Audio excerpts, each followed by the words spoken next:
Hello, everyone. Welcome back to another live stream. Thank you so much for tuning in for another show. Welcome to all of our members, subscribers, and viewers from all across the world. Tonight, we have a lot of interesting things to talk about, primarily with the new operation that the Palestinian resistance is carrying out against the IDF terrorists inside of the Gaza Strip, calling it David STUNS, now in reference to David and the 5, as far as I remember, stones that he got to fight against Goliath, with more attacks coming in multiple parts of the Gaza Strip, taking down the child-killing terror forces of Israel day after day, week after week, with endless operations, despite the fact that Israel threw all of its weight inside of the Gaza Strip in the past few weeks.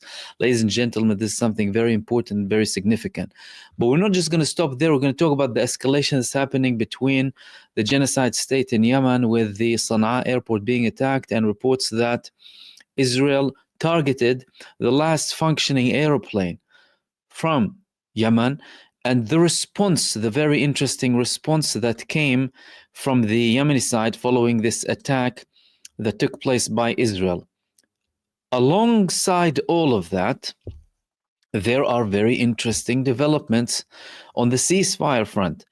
There are so many reports, by the way. It's hard to understand what's what because there are conflicting reports, denials, and what have you. But what we understand so far is that Hamas accepted an updated proposal from Steve Witkoff. The updated proposal was supposed to get acceptance from Israel too. There might be something behind this. Why? Because apart from all of the back and forth coming between the United States administration and the Netanyahu government and his representatives, there are people inside of Israel, inside of the Netanyahu government now, who are very angry and warning. And I'm going to tell you all about that. But let's begin with the Palestinian resistance and the recent operation that they carried out in an area called Beit Lahia. Beit Lahia, again, very important to note here, on the borders with Israel in the northern part of Gaza. A couple of hundreds of meters from the siege, from the borders with Israel. The Palestinian resistance is operating in that location, and it's not stopping. And they targeted a Merkava tank, and they had an ambush in a house. They detonated the building, took down a building that had many IDF terrorists inside of it.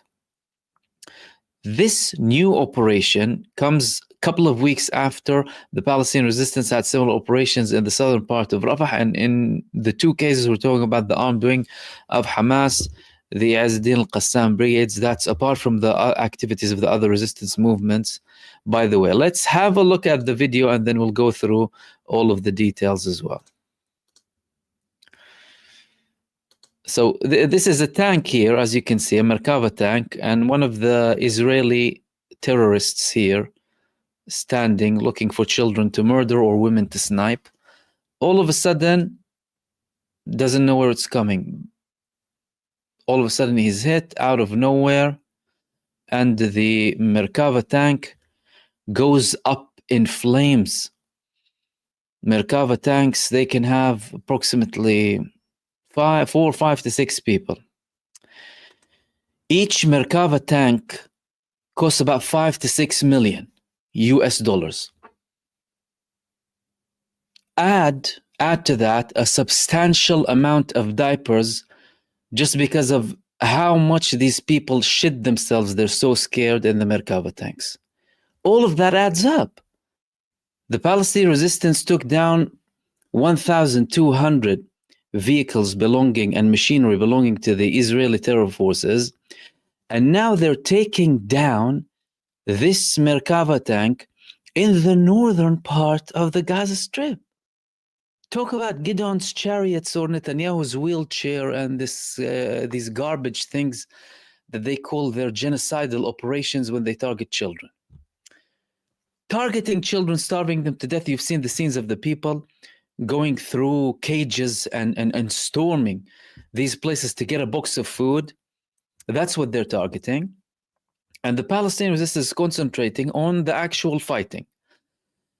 Now, this came alongside another operation, which was an ambush in this building over here, in Beit Lahia too, Beit Lahia, North Gaza, close to the Israeli borders again.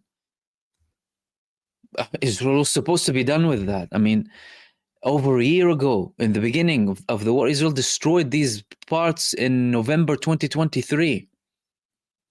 And they previously stated that they killed some of the Palestinian resistance leaders in those areas, only for everyone to find out that they're still alive after the ceasefire happened. They were roaming around freely, talking to people and catching up with them. And they're talking about, we're almost done with Hamas, and they're almost going to eliminate Hamas and what have you. None of that is happening. That came alongside other operations coming from the Palestinian resistance in other parts of Gaza too. There were other attacks by the Palestinian resistance in the eastern part of Khan Yunis. And in that case, the Palestinian resistance targeted a troop carrier. Troop carriers that belong to Israel can hold up to 17 terrorists inside them. They targeted that, and they also targeted a Merkava. Again, Khan Yunis, an area that Israel said it expelled all of the population from, almost. But then again, the reports that are coming from Israel, we need to take them with a pinch of salt or a bowl or two. But the Palestinian resistance is active everywhere from the south to the north, with this new campaign called David Stones against the genocide forces inside of the Gaza Strip. Now, this leads us to the talks. So this resistance is happening in Gaza. What's going on with all of the talk about the ceasefire? Are we seeing a show? Is the American and Israeli side just having a show, a theater? Are there real differences in opinion? Is there something substantial? Well, there are interesting things that have happened in the past couple of days. Firstly, we've seen a pattern of deterioration between the Trump administration and Benjamin Netanyahu, undeniably. Listen, we're still not talking about anything strategic. This is for people to understand that we're talking about tactical changes of view. We're still not talking about anything to do with the strategic relationships between Israel and the United States. And even with all of this talk coming from European countries against Israel, that hasn't affected the strategic relationship yet between them and the state of Israel. However, tactically, from a viewpoint, a position of views, a position of preferences, interests, there are undeniable differences.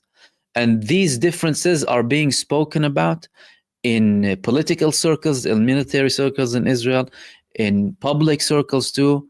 Some people, the opposition leaders, saying that we lost the American umbrella now. Might be far-fetched, but they're saying that in Israel.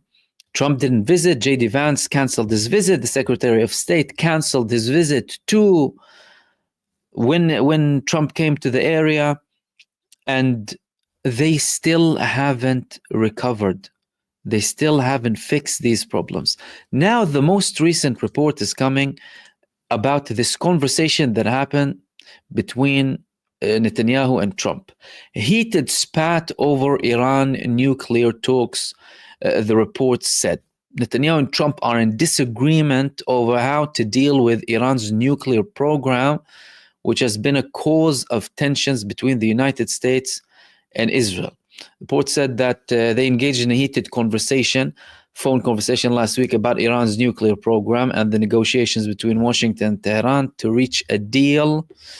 And then they spoke about the situation in Gaza.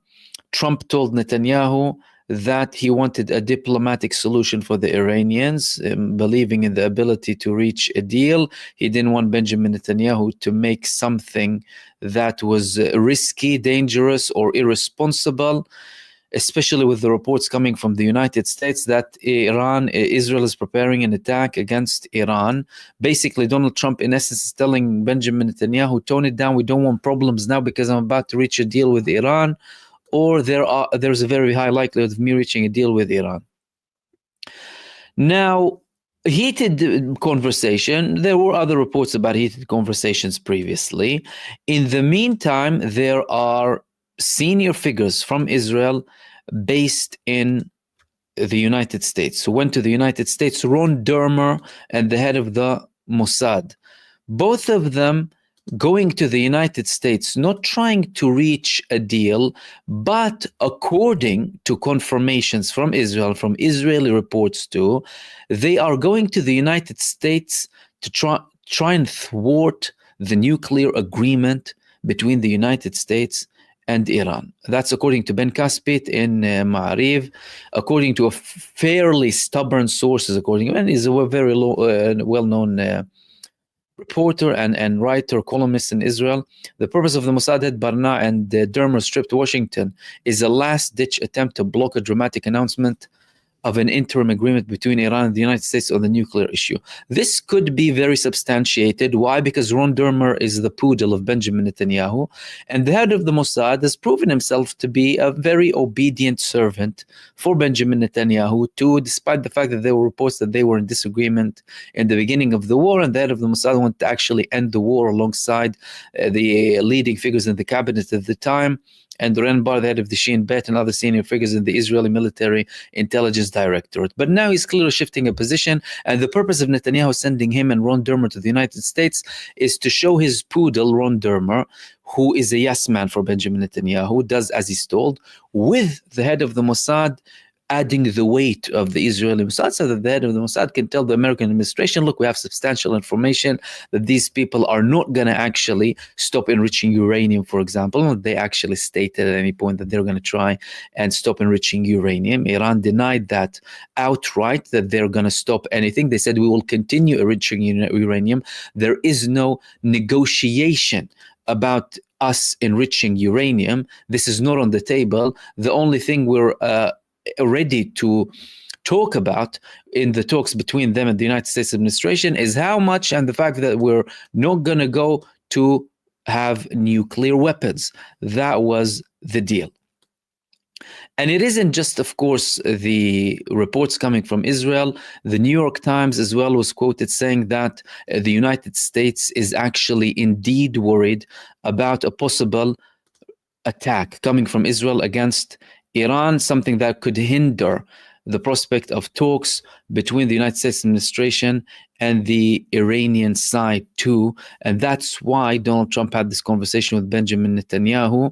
Netanyahu is the man who always led this hawkish lobby and influenced them, the United States, to go for wars for the sake of Israel and take down any government that he deems as a potential threat to the state of Israel, whether it's Iraq or other countries in the region too. But clearly, Trump, he made a statement the other day during which he stated that we're not going to be imposing democracy at the point of a gun. In effect, that the United States isn't willing to play this police role globally. He has made previous criticism previously. Yes, contradicting statements too, absolutely. But it doesn't look like the United States is taking any concrete action to go and follow the ambitions of Benjamin Netanyahu and the plans to go and attack Iran. Why? Because he also sacked Mike Waltz. Mike Waltz was a very close figure to Benjamin Netanyahu. He recently also sacked two people from the U.S. National Security Council who were recruited and appointed by Mike Waltz. Again, another signal that he is shifting away from these people who seek wars, who seek problems, who seek more destruction and genocide. And he's clearly not interested in that at the moment. He wants to reach a deal. The deal isn't guaranteed. Of course, there are problems. There are things to talk about, but he doesn't want Benjamin Netanyahu going and carrying out an attack against Iran. Now, Benjamin Netanyahu is not toning it down. Why? Because the United States left the Red Sea. The United States participated and established the Genocide Coalition in support of a genocidal entity. They led it eventually only with the United Kingdom, by the way, in the Red Sea. Ansarullah in Yemen managed to split the United States from Israel in the Red Sea. That's a massive accomplishment from Yemen. Now, Israel is stepping up and carrying out more attacks against Yemen, against the airport, against the Hodeidah port, against other locations in Yemen too. But Benjamin Netanyahu, despite the fact that the attacks that are being carried out against Israel now outside of the Gaza Strip are primarily coming in, or only coming from Yemen, no other front is open at the moment, he is not saying that Yemen is the side that is responsible for these attacks, and he is still blaming Iran. Benjamin Netanyahu is saying Yemen is just a symptom, Iran is the cause behind all of this. As we can see in this report here, the Houthis are just a symptom, Iran is responsible. Prime Minister Benjamin Netanyahu addressed the attack in Yemen, issued a statement in parallel with the hearing of his trial. The Air Force attacked again in the airport of Sana'a, which is controlled by the Houthi in Yemen. We act according to simple principle. Whoever harms us, we will harm him. Whoever does not understand this by force, they will understand by even greater force. But as I have said more than once, the Houthis are only a symptom. The main force behind them is Iran, and it is responsible for the aggression emanating from Yemen. That means Benjamin Netanyahu is not toning it down, and he is clearly signaling that he might do something against Iran. Now, of course, how effective, that's a separate story. Israel failed miserably in its 2 attacks against Iran. The one that took place in October was thwarted, and Iran successfully took it down. Israel didn't even dare to go next to the Iranian airspace. They weren't even over the Gulf. They were only in the Iraqi airspace that the United States forces use, and they carried out attacks against Iran from there, only for the Iranian Air Force air defense systems to take all of the Israeli terrorist regime's missiles very, very effectively by their own air defense systems, and with air defense systems that they might have from other countries too. Now, moving on to Yemen, Israel and Yemen, tensions have been rising between the two. Yemen, Ansarullah, they have been the only front that was open for the entirety of this genocide. They participated very shortly after October the 7th, and they declared that they will be attacking Israel and Israeli interests in the Red Sea. They constantly expanded their reach up until they said, and they constantly repeat this, Israel stops the genocide inside of the Gaza Strip and lifts the siege of the people in Gaza. That did not happen, and Ansarullah in Yemen, they constantly attacked Israel even when they were very close to reach a negotiation deal. Previously, before the recent ceasefire took effect, the Ansarullah movement in Yemen, they were attacking Israel 1 day before the ceasefire took effect, because they said this is in support for the Palestinian negotiator, and we will be monitoring the implementation of the ceasefire, and if there are any breaches, we will attack Israel again.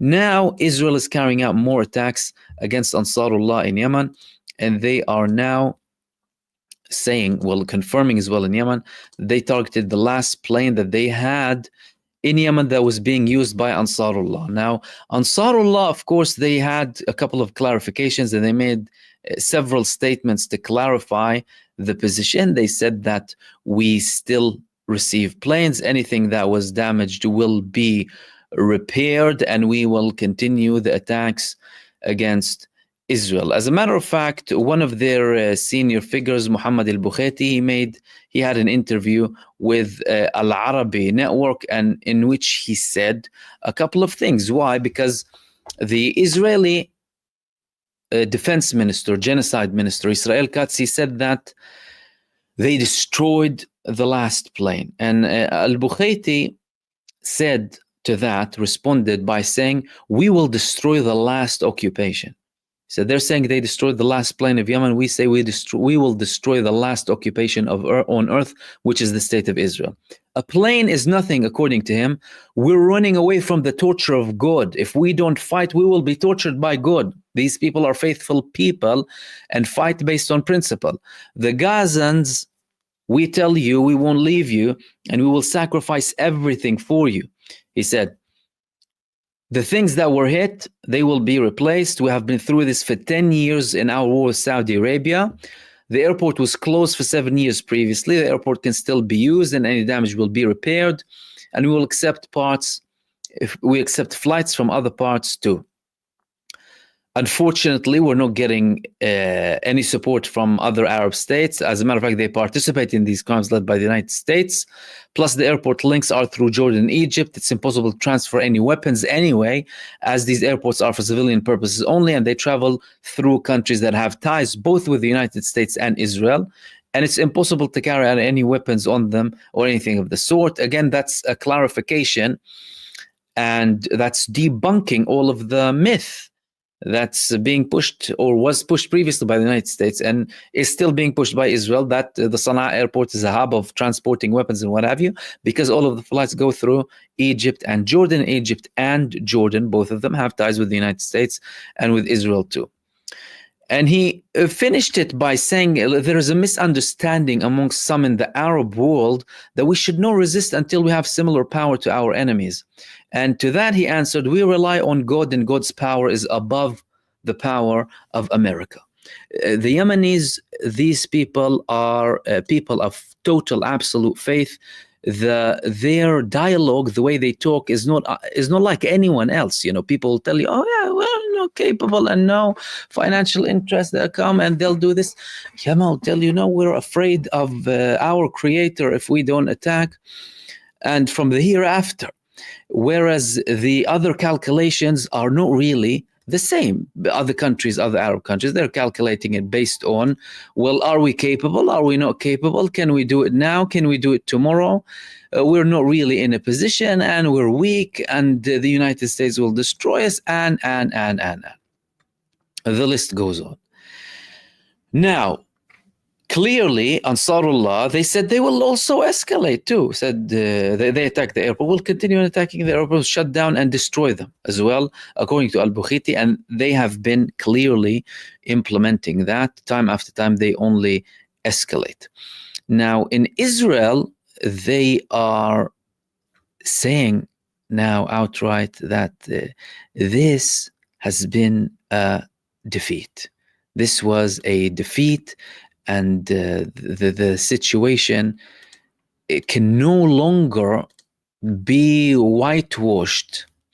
And that's another article that the same person that I quoted previously, name is Ben Caspit, had in this article here. While the residents in the settlement were still hiding in the military barracks, Netanyahu was already plotting the plan for the next day. In his case, the plan was survival and keeping himself in the chair, saying that 600 days we are unable to defeat Hamas. 600 days have passed and Benjamin Netanyahu isn't reaching a deal. The priority is to get a deal, even if we don't completely eliminate Hamas, the wishful thinking, of course. But more and more criticism is coming against Benjamin Netanyahu amongst the Israeli media circles, Israeli mainstream media. People are all of a sudden in Israeli mainstream media. By the way, for those of you who don't follow Israeli mainstream media, all of a sudden the suffering of the Gazan population is being made public. Previously, we used to see only the rubble and the after effects, right? Total destruction. But now they're actually showing some images about the suffering of the people, about the hunger, about the things that the people suffer from day after day. Now that could be a way in which the Israeli media is applying pressure on Benjamin Netanyahu's government, because like Ben Caspit in his report said, in his article said, this is the worst defeat in Israeli history. This is the worst defeat in our history. We haven't been through anything like that. Previously, we took down 6 Arab armies in 6 days, and now we are unable to take Hamas in Gaza or the Palestinian resistance in Gaza after 600 days. We failed miserably. This is a huge defeat. So this could be an attempt to apply more pressure on the Israeli Prime Minister Benjamin Netanyahu to reach a deal. Now, talking about the deal, there were several reports that Hamas accepted a new proposal that Steve Witkoff brought to light. This deal was supposed to be a deal that Israel saw. It's not the same deal that they spoke about a few days back. However, we're clearly talking about something new, something we haven't seen before. So there were a couple of reports. This was one of them here. Behind Witkoff's statement on a new document for a deal and Smotrich's warning, I will not allow it. And we will get to the fact that Smotrich is saying, I will not allow it, and how that could really mean that there is something actually happening. Otherwise, the finance minister wouldn't really say that and wouldn't be feeling under pressure to say it. Trump's envoy updated on new terms document shortly after Hamas updated on an agreement with him. Sources who spoke with Witkoff were impressed. The US will do anything for a deal. And then the finance minister was quick to warn Netanyahu against a partial deal. Saar sent a counter message, that's the foreign minister, do not give in to political threats. What is known about the outline formulated behind Israel's back? So they're confirming that this was formulated behind Israel's back. That's an Israeli website, it was one of the biggest websites in Israel, confirming that this has been behind Israel's back, dealt between Hamas and the American representatives. So Israel is out of the picture in terms of this new proposal. This proposal has only been done by Steve Witkoff and by the Palestinian resistance delegation. Israel has had nothing to say in this deal, and the Palestinians, they have been talking with the Americans for quite a long time. So what's about this deal? Well, that's where things get a little bit even more trickier. Why? Because not a lot has been published about the deal, but some of the leaks that were out recently spoke about a temporary ceasefire and then a long-term ceasefire, a peaceful solution. Witkoff would be overseeing this agreement. This was a demand coming from the Palestinian resistance. Witkoff will make sure that it is enforced and will make sure that the Israelis continue with the next phase. So we're talking about certain guarantees. And in Israel, they're saying that the United States is using kind of sneaky terms to try and convince Israel to go in. Behind the scenes, according to this report, and behind Israel's back, there is an agreement in principle between Hamas and Steve Witkoff without Israel knowing the details. This is something important. And again, in Israel is trying to say that the United States is kind of trying to force Israel to go into this agreement. And according to this report too, sources who have in-depth knowledge are saying that it appears to be that Donald Trump is sick from the Israeli management of the war in Gaza, and he wants to get this over and done with. Donald Trump has had enough of Israel. He's sick of all of this, and he wants to get it over and done with without necessarily telling them anything, but only speaking with the Palestinian resistance through a Palestinian-American mediator, reaching a deal that he won't give Israel the whole details of, and force Israel to go into this deal. Of course, how likely will that be? It would really highly depend on the pressure that is going to be implemented by the United States against Israel.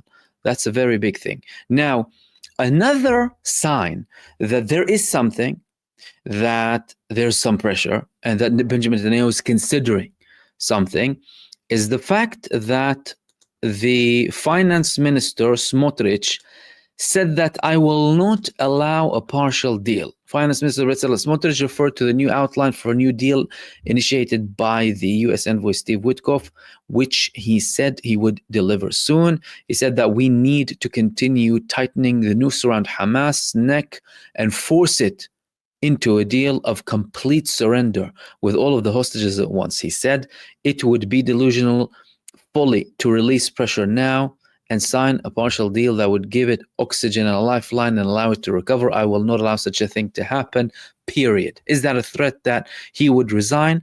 Maybe. However, these people are liars. They're immoral. The only person who resigned previously was Ben Gvir. Smotrich tried to legitimize the first phase of the ceasefire. He might do the same thing again if it suits him, because both him and Ben Gvir know that once they're out of this cursed government, well, the most cursed, because we're talking about an Israeli government here and all of them are cursed, they're not going to come back to power. These people are going to be out because they have been tried and tested and they're losing in the Israeli polls. So if we have an election tomorrow, Smotrich might not pass the threshold to have anyone in the Israeli Knesset, let alone being in the Netanyahu government. And they know this reality, but they try and extract as much as possible from Benjamin Netanyahu. Now, Benjamin Netanyahu, he might go into something because he knows that it's soon going to be inevitable that his government is going to collapse. Because of the Haredi movement, that's it. In his government, he's going to have this new conscription move happening with his government that will start enforcing more things. They previously stated if one of the community gets imprisoned for not attending or not going to the Israeli army, the government will collapse within hours. And then they threatened that they will leave Israel en masse. We're talking about 1.2 million people. So Netanyahu clearly has a plan B already now, more fragile than what he has now. However, he knows that it's about to end. If someone's about to leave the government, if all of the pressure is adding up, he knows very well that he never wanted a government with Smotrich and Ben Gvir, and he only went with them because they were the only people who would accept a government with him. This means that he might actually go on an actual deal to try and reach a ceasefire, especially again also because of the continued pressure coming from the United States and the unbelievable heroism of Gaza. Unbelievable. I mean, these people going through all of this and still surviving and sticking to their land and not fleeing, despite reports that there were options for them to leave. All of that is very significant at the end of the day. So, will Benjamin Netanyahu accept this deal? It's not about whether Benjamin Netanyahu accepts this deal or not. It's about how much pressure the United States actually puts on Benjamin Netanyahu, because if Benjamin Netanyahu wanted to reach a deal, he could have reached a deal several months back. As a matter of fact, he could have reached a deal over a year ago because he was guaranteed a safety net from the opposition in Israel. Now, the fact that he might actually lose his coalition, that he might actually collapse, the government might collapse, he's looking at a way where he might have to or be forced to go into a temporary ceasefire. Also added by the pressure of the families of the prisoners of war, they're escalating their tone lately, blaming the government of not only murdering their loved ones in Gaza, but also implementing the Hannibal Directive outright. They're saying all of that. And if such a deal it comes to light, it will be the temporary initial phase that will lead to a final and long stand or a longer temporary ceasefire, permanent ceasefire agreement guaranteed by the United States. Hence why Donald Trump was saying, we want to control Gaza, we want to control Gaza. That might have something to do with it.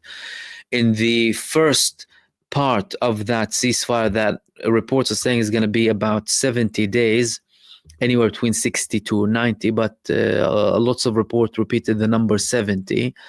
In the first 10 days, 5 Israelis who are alive will be released alongside 5 bodies, and the final day, another 5 will be released alongside 5 bodies, leaving, of course, over half of the total number of those who remain now in Gaza held by the Palestinian resistance. They still will be held by the Palestinian resistance up until the final phase is going to be done. These are the thick lines. The details are, of course, the aid, 1,000 trucks a day, then the talks about the rebuilding, a new administration, technocratic government, a long-standing solution, all of that comes after this initial temporary ceasefire comes in, with the US guarantees to force Israel to end the war completely. And again, a lot of it is in the hands of the United States administration. So if the United States administration decides to apply enough pressure to the level where it would force Benjamin Netanyahu and his government to go into a ceasefire, they will. And these were the main things that I wanted to share with you in this live stream. As usual, thank you so much, everyone, for tuning in for another show. And I will see you soon in the next video. Peace, everyone.